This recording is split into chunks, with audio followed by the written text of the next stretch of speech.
Jake Paul was also there. Did you see him at the fights?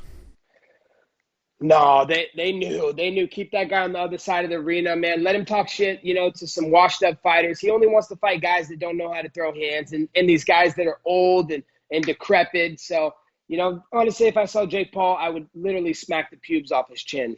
I know you said that fight was fixed with him and Askren. Do you not think, though, if Askren was going to fix the fight, he probably would have laid there on the ground instead of getting up? Or do you think the ref was in on it? Like, what was your thoughts on that overall, on that fight that ended pretty quickly? Yeah, Ben Askren was paid to take a dive.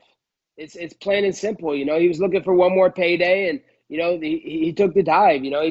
He let the guy hit him. He was having some success. He wanted to show that he could hit him. He hit him a couple times, and then he just put his hands down and he was like, Jake, throw the overhand right. Let's do this circus act and keep the circus act and keep building this guy up like he's a real fighter. Jake Paul is not a real fighter. He's an amateur. He's a scrub. He's a bum, and he's going to keep fighting more bums. He's been linked to Tyron Woodley, obviously, because he's buddies with Askren. Do you think Woodley takes that fight? Is that something that interests you at all, just to see that fight happen, or do you think it comes to fruition or not? I mean, of course, Tyquil Woodley's going to be begging for that fight. The guy's just lost his UFC contract. He has no more paydays. Where's he going to get some money so he can go pay some alimony support and child support? So, of course, he wants that fight. But another washed-up old fighter. Why are we talking about this guy? Why doesn't Jake Paul want to come fight these young guys in their prime? If anything, Uncle Dana needs to send me over there, do a little one-off for the UFC just to do the MMA community a favor, man, because I feel bad for all the MMA community having to deal with this guy, thinking he's a real fighter, talking shit to all the fighters. Let's just end him, and then we can come back and get to normal life in MMA.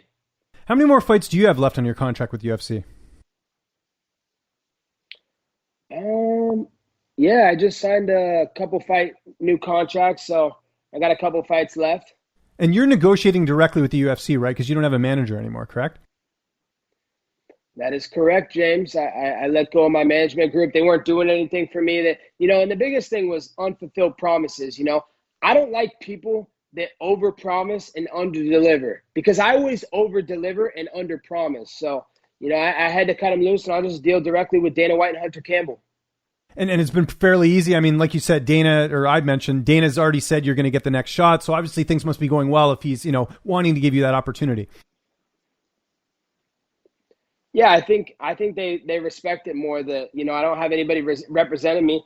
We're trying to get fights done. Anytime they call my number, I answer and I take the fight. I haven't turned down one fight ever in the UFC. I've never pulled out of a fight. Every fight I've went into, I've went into fights injured multiple times, broken bones, puking before the Usman fight, getting food poison, broken fibula in one fight, like all kinds of injuries. So, when they call, I answer. So it's a matter of timeline, getting on the right timeline now. Usman, of course, wanted these 2 easy fights with the Judas Masvidal, get his 10 seconds of fame out of the right. Now we're back to real business, unfinished business. Part 2, Marty Fake Newsman versus Colby Chaos Covington.